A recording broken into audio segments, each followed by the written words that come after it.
Амарсан манай сувагт автомобиль өнөөдөр та бүхэндээ 1982 онд хийгдэж байсан The Think Make киног төвчилж хүрэхээр бэлтгэлээ. Яг энэ киноны өмнөх үйл явдал нь манай part 1 дээр байгаа учраас та бүхэн тэрийг үзээгүй бол үзчихэд энэ видеог үзэх юм бол илүү ойлгомжтой болно. Энэ киног найруулагч John Carpenter найруулсан бөгөөд 1982 онд дэлгэцнээ гаргахдаа тимийг ашиг болоогүй хэдий ч гэсэн уг киног DVD-н дээр болгон худалдаалах үед маш сайн зарагдсан ба тэр үеэс кино сонирхчдын анхаарал өртөн маш сайн дэлгэцийн бүтээл болсон хэмээн одоо хүртэл кино шүүмжлэгчид маш их амсаатай байдаг. Ковидын үеэр бидний аягүй их тоглосон Among Us гэх тоглоом байгаа шүү дээ. Тэр тоглоомыг ч гэсэн энэ кинонаас сэтгэлэн бүтээсэн гэж яригддаг. Кино маань өмнөх үйл явдлын яг үргэлжлэл буюу Норвегийн баазаас цуцсан нохойг Ларс нисдэг тэрэгтэйгээ Антарктикийн маш их цасан дундуур буудах гэж хичээх боловч он чадалгүй явсаар ойролцоо байх Америкийн судалгааны бааз руу дөхөж ирнэ. Энэ үеэр баазд байсан Америкийн судалгааны багийнхан нисдэг тэрэгний чимээгээр газагш гарч харах үед тэдний баазын гадаа нисдэг тэрэг газардсан байх ба эндээс бууж ирсэн ир ойлгомжгүй хэлээр орилоод буу шагааж байх зур ард нь байсан нөгөө нисгч нь санаандгүйгээр тесрэг бөмбөг тесэлснээр өөрийгөө болон нисдэг тэрэгээ дэлбэлж орхино. Энэ үеэр нөгөө буутаар буугаараа нохог буутах гэж байгаад сум алдаад Америкийн баазын нэг гишүүний хөл рүү буудах үед Америкийн баазын ахлагч Гэрич өөрсдөө хамгаалан өнөө хэрийн туханд сум зоож ирэх. Ингээд болсон явдал цочирсан Америкийн баазынхан нисдэг тэрэгний галыг унтраан Норвегийн нисдэг тэрэг байна хэмээн мэдээд тэдний баазад юу болсон талаар олж мэдэх хэрэгтэй гэд нисгэгч Макреди болон доктор Копер нарыг явуулна. Нисгэгч Макреди болон доктор Копер нар Норвегийн баазад очих үед үнэхээр нүд халтрам дүр зэрэг өгдөх ба тэдний бааз бараг тэр чигтээ алж чадсан нуран болсон байх бөгөөд энэ тэнд баахан бичиг баримтууд болгон шатсан цогцсноо тогтноо. Тэр хоёрыг явж явах замд хагас шатсан хоёр хүний наалтсан бие бололтой зүйл таарлах ба Макреди тэр хоёр энийг бааз руугаа авчиж задлан шинжилгээ хийцгээ хэмээн шийднэ. Ингээд баазтаа буцаж ирээд шинжилгээний өрөөнд өнөөх үйл ойлгогдох сонин цогцыг гаргаж тавиад биологийн мэрэгжилтэн Blair гардан задлан шинжилгээ хийхээр болдог. Задлан шинжилгээний үеэр цогцснуудын эрхтнүүдийг шалгахад бүгд хэвэн байсан нь түүнийг гайхшруулна. Энэ үед багийнхан цаг нөхцөн тоглоом тоглож байх зур багийн гишүүн Кларк киноны эхэнд баазд гүйжирсэн гадны нохойг дагуулж аван өөрсдийн баазын бусад нохоонуудын хамтаар торонд оруулаад гараад явтал. Торонд байсан бусад нохоонууд гэнтхэн нэг зүйлс сэжиг авсан мэтээр хуцалдаж эхэлдэг. Үүнийг гайхсан Кларк буцсан нохоонууд байх өрөөлөө оронд торыг нэ ортол ямар нэг амьтны тэмдрүүл түүний хөлөнд хүрэхээр тэрээр сандран торны хаалтыг хан багийн бусад гишүүдийг дуудахааргүй. Ингээд багийн бусад гишүүдийн хамтаар нохоонуудын торон дээр буцсан ирэн гэрэл тусган харах үед ийм зүйл тэднийг өгтөн. Үүнийг харсан багийн гишүүн Макреди буугаараа эргэл цэцүүлгүйгээр буудах үед багийн гишүүн Чайлд ч гэсэн галаараа галж өргөнө. Биологч Blair саяны зүйлийн шатсан цогц задлан шинжилгээ хийгээд энэ зүйл нь амьд биетийг хувилж дүрдэн хувирдаг. Өмнө нь харж байгаагүй организм байна хэмээн хэлдэг. Ингээд багийн гишүүд болсон явдлыг нэгтлэхээр Макреди доктор Копер хоёрын авчирсан бичиг баримтууд болон авчирсан видео бичлэгийг үзэж байгаад Норвегийн багийн гишүүд Антарктикийн мөсөн дунд тесэлгээ хийж буй бичлэгийг болоод энэ газар руу очиод шалгачгаад ирэх хэмээн Макреди багийн хоёр гишүүнийг аван тэр зүг төлөв. Ингээд тэд бичлэгт байгаа газарт очиход хагас булагдсан харийн үнэлэг өгдөг ба үнийг харсан багийн гишүүн Норрис энэ бараг 100 мянган жил эндээ байсан байхаа хэмээн таамаглал төвшүүлдэг. Тэд алхаж байх зуур хөлгөөс холгүй байх мөснөөс дөрвөлжин хэмжээтэй зүсж аваад явсан уул мөрчгсөн болдог. Ингээд тэд бааз руу буцсан багийн гишүүдтэй энэ талаар ярилцаж байх зуур Blair задлан шинжилгээний дээжийг компьютер дээрээ судлан сууж байв.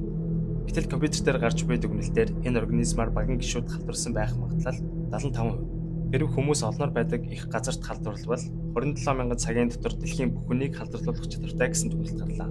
Ингээд өрсөлдөгдөн багийн гишүүн Wendell Banning хоёр саяны организмын загваруулсан эд зүйлс болон шатсан цогцыг нь гараж руу зөөж байх зуур багийн бас нэг гишүүн Fox Macready дуудан ярилцсан. Тэрээр хэлэхдээ биологч Blair өрөөндөө өөрийгөө төгчгээд гарч ирэхгүй. Бас тэр хэлэхдээ энэ организм нь ганцаараа байгаа амьд биетийг олзож халдварлуул мөн саяны шатсан цогцод байсан эсүүд амьд байж болцсохгүй гэж анхааруул. Яг энэ үеэр Wendell юмнуудаа зөөн гараж руу орох үеэр Banning хэдийн тэр амьтны олз болон хувирж байдаг. Тэрээр сандран гарчгүй багийн бусад гишүүдийг дуудаад гараж руу орж ирэхэд тэр аль хэдийн алга болсон байдаг. Тэд буцаж гараад харахад тэр организм яг л Banning-ийг бүрэн хувилж дуусч байдаг. Ингээд тэд түүний шатаан бусад халдвартай организмуудыг хүртэл хамж шатаана. Ийм зүйл их газарт болвол дэлхий сүрнэ гэдгийг ухаарсан Blair торонд байгаа баазын нохоонуудыг алж нисдэг тэрэг цасны машины хөдөлгөөрүүдийг эвдэн харилцаа холбооны тоног төхөөрөмжүүдийг ч гэсэн эвдэлж иргэнэ. Ингэж байж энэ организм их газарт хүрч чадахгүй гэж тэр тооцжээ. Түүний энэ үйлдэлүүдийг харсан багийн гишүүд түүнийг арай хий зогсон агуулгын өрөөнд төрж ажиллахаар авч явна. Ингээд маргааш өглөө болоход багийн гишүүд хэн хэмбэ гэдэгт бие биедээ эргэлзэн уур амьсгал их эвгүй болсон байв. Энэ үед доктор Копер цусны шинжилгээгээр багийн гишүүдийг шалгах хэмээн санал гарган багийн гишүүдийн цусны дээдийг авч чадгалан шинжилгээ хийхээр буцаж ирэх үед цусны дээжүүдийг сүйдэн хайсан байв. Ингээд цус хадгалдаг шүүгээний дэлгүүртэйгээр ахлагч Гэри болон доктор Копер нарыг хамгийн түрүүнд харддаг. Бас халдвартай нохотой ойрцсон гэдгээр Кларкийг ч гэсэн харднаа. Ингээд тэр гурвыг төр тусгаарлахаар болдог. Макреди болжгүй үйл явдлыг кассетын дээр бичиж хадгалахаар шийдэн байж байгаа үед Фокс өрөөндөө харийн организмын дээжийг судлан тэмдэглэл бичиж байх ба энэ хооронд тогон тасраад байна. Ингээд тогоо буцаажсахаар гадагшаа гарнаа. Энэ үед дүрсэлгдэн Макреди, Window, Nels 3 Фоксыг хайхаар явж байх зур цасан дундаас Фоксын шатсан цогцыг олох бөгөөд тэр организмд халдварлахгүй тулд өөрийгөө шатаажээ гэж дүгнэдэг. Window энэ талаар багийн бусад гишүүдэд хэлэхээр явах үед Макреди, Nels 2 Макредигийн байшинг шалгахаар явдаг. Учир нь гэрлээ унтраагаад гарсан байшингийн гэрэл нь асчгаж гэж Макреди хэлдэг. Ингээд хэсэг хугацааны дараа баазын төв байшин руу Nels орж ирэн Макреди тэр организм юм шиг байна. Тэгэхэд би зүхтаад ирлээ гэд Макредигийн цамцны хэсгийг харуул. Бидний ярилцж байх зур агуулгын өрөөний цонх хагарах чимээнээр очиход Макреди орж ирсэн байх ба гартаа динамит сан барьсан байв. Хэрэг түүн рүү ойртвол бүгдийг чинь дэлбэлээ шүү хэмээн Макреди хэлэх зур. Nels Norris хоёрыг түүнийг барьж аван түлхэлцгэд Norris газар унаад өгнө. Ухаалдсан Norris-ыг өрөөнд оруулан доктор Копер зүрхний цохилтын аппаратаар хүрэх агшинд түүний гиз гинтхэн онгоон доктор Коперын гарыг тастан хадсан. Norris хүн биш байжээ. Гэтэл Norris-ийн тасарсан толгой зүхтах гэж оролдох үед Макреди амжин шатааж өргөнө.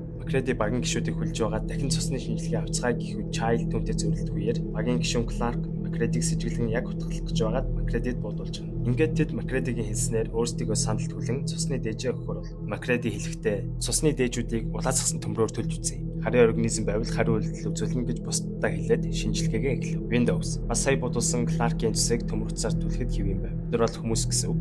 Ингээд өөрийнхөө цэсийг түлж бусдаа үзүүлээд багийн гишүүн Palmer-ийн цэсийг түлэх үед цус нь хөдөлж хариу үйлдэл үзүүлж сочоно. Энэ үед сандал түлээдсэн Palmer гинтхэн хувраад хажуудаас сууж буй Windows-ыг хазан халтураа тарав. Макреди ч үеийгөө буугараа түүнийг шатаан нэгэнт халтурсан Windows-ыг ч гэсэн хамт шатаад. Ингээд тэдний багаас ерөөсөө Макреди, ахлагч Гэри, Childs, Nels дөрвөл баазын төвөөрөнд үлдсэн байлаа. Тэд өөрсдийн цусны дээжийг шинжилэн үзэхэд тэр дөрвөлээ халдварлаагүй болох нь мэдэгддэг. Тэр дөрөв одоо ингээд дөрвөлэл хүн гэсэн үг. Би бинийг хардах одоо ямар ч шаардлагагүй гэсэн үг. Ингээд одоо үлдсэн ганц гишүүн плеерыг шалгахаар өрөөлөн яваад очтол агуулхад плеер байсангүй. Шалан дээр нь завсар гарсан байдаг. Яг ингээд шалгаж явах үед баазын тог тэр чигтээ тасархан тэр. Ингээд гарцаагүй плеер бол сүлийн харийн организм юм байна гэж бодоод баазын хаа нэгтээ аврах ба гэр хүртэл нуугдж байж магадгүй гэж дод баазыг тэр чигтээ дэлбэлцгээ хэмээн тэр дөрөв шийд. Ингээд тэд хэсэг хэсгээр хуваагдан баазын хэсэг болгонд TNT тесрэх бөмбүүдийг сувлуулж явах зур плеер хаанаас ч гинт гарч ирээд Гэриг ч гэсэн халдварлуулж ирхэн. Энэ үеэр Nels ч гэсэн алга болоод ганцаараа байгаа Макредигийн шалан доороос гинтхэн хувирсан плеер гарч ирэн тесрэх бөмбөгийн удирдлагыг нь эвдэлж ирхэн. Макреди азар өөрт байсан динамита шидэн плеер болон баазыг тэр чигтэн цөм дэлбэлж өргөдөг. Дэлбэрэлтээс амьд гарсан Макреди арай гэж алхаж байх зуур Childтэй тарах ба тэр плеерийг хараад араас нь явах гэсэн ч шуурган дөртөн зүгжигээ алдчихлаа хэмээх бөгөөд тэр хоёр аль аль нь бие биеэ хардж буйн илт байдаг. Ингээд тэд бие биеийнхээ өөдөөс харан галд шатж буй баазын хажууд нэг виски хувааж уугаад бүтэн цаг агарт хөлдгөндөө хэмээн бодцгосноор кино маань дуснаа. Child харийн организм байсан болов эсвэл хүн байсан болов гэдэг хэрэгэлзээ талигдалгүйгээр кино маань төгсдөг. Макреди бол угаасаа хүн гэдэг нь тодорхой тий. Харин тэр цасан дундаас гинт гараад ирсэн Child-ыг яг үнэхээр хүн байсан уу эсвэл аль хэдийн харийн организм болсон байсан уу гэдэг дээр бол одоо хүртэл тийм дебейт үргэлжилсээр байдаг. Тэгээ энэ нь болохоор энэ киног одоо маш сайн чимж өгсөн гэж үздэг. За ингээд өнөөдрийн бичлэгтээ минь хамт байсан та бүхэндээ баярлалаа. Таалагдсан бол subscribe хийхээ мартаваа.